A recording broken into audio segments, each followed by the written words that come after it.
ሀይሚዬ ጀግናዋ ምንም ነገር የማይበግራት ዛሬም ፍልቅልቅ እያለች መታለች። እና እንግዲህ ይህ ፕራንክ ሱስ ሲኖርባቸው እንደዚህ ነው። ፍፄና ሀይሚ ደግሞ በአንድ ተደራጅተዋል። ጓደኞቻቸውማ ጉዳቸው ፈላ እየዞሩ በፕራንክ ሊያሰቃዩቸው ነው። ሰላም ሰላም ቤተሰብ እንዴት ናችሁልኝ? ሰላማችሁ ይብዛ። ደግሞ እኮ የሚገርመው እርስ በርሳቸው እዛው ፕራንክ የሚደራረጉትን ነው። ሀይሚ እንግዲህ በ5 ደቂቃ ውስጥ ፍፄን በጣም ብዙ ነገር እንዲያወራ ነው ያደረገችው። 30 እኮ አስቀባጠረችው።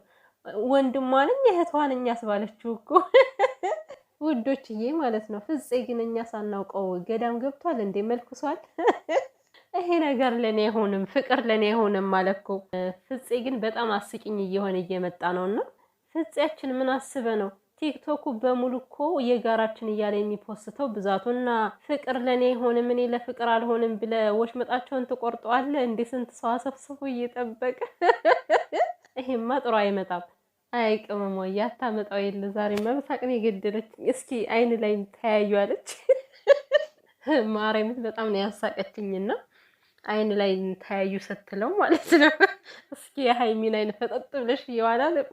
ኧረ ፍፄ በጣም ነው ያሳቀኝ። ማለት የተፈቀረው ፍፄ እንጂ ሀይሚ አይደለችም። እስኪ አይኗን ፍጥጥ ብለሽ ይዋለ። ዛሬማ ሀይሚን ራሱ ከልቧ ነው ያሳቋት። የምሬ ነው። በጣም ነበር ስስቅ የነበረው። እንደኔ ግን ማለት ነው እነዚህ ልጆች ሳይታሰብ ተፋቀሩ እንዴ? በእውነት በጣም ነው ያፈነዱኝ በሳቅ። ገና ስፍረት እንቦቀቅላ ልጅ ናት ሲል በጣም ነው የሳቀችው ሀይሚና። ወይም ቦቀቅላ አንተ ያልገባ ነገር ስምረት ከቤኪ ጋር ፍቅሯን እየኮመኮሞች እንቦቀቅላ አላለም። እውነት በጣም ከባድ ፈተና ነው ለስምረትና ውዶቼ። እንግዲህ ያው በቤታቸው ነበር ስንጠብቃቸው የነበረው። እየዞሩ በጓደኞቻቸው ቤት እየመጡ ነው።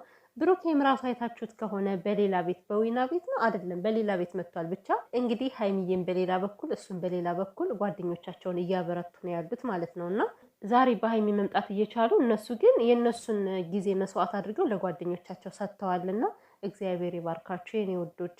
እና ከምንም በላይ ደግሞ ደስ ያለኝ ሀይሚ በቃ ምንም ነገር ቢባል ምንም ነገር የማይበግራት እግዚአብሔር በዚህ ሰምታ በዚህ የምታፈስ ጀግንነቷን እንግዲህ ተመልከቱልኝ።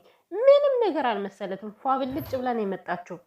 እውነት ለመናገር ሰው ስለ እናንተ ብዙ ነገር ሲያወራ እናንተ እጅጉን እንደ ብረት እየጠነከራችሁ ነው የምትሄዱት። እና ሀይሚ ደግሞ እንደዛ ነው የማይባት ሁሌም ቢሆን ማለት ከሚባለው ተቃራኒ ሆና ቆንጅዬ ሆና ማለት በቃ ምንም ነገር ሳይሰማት ከች ነው የምትለው በፕራንኳ ፍልቅልቅ እያለች እና የኔ ቆንጆ ሀይሚዬ ምንም የሰው ነገር እንዳትሰሚ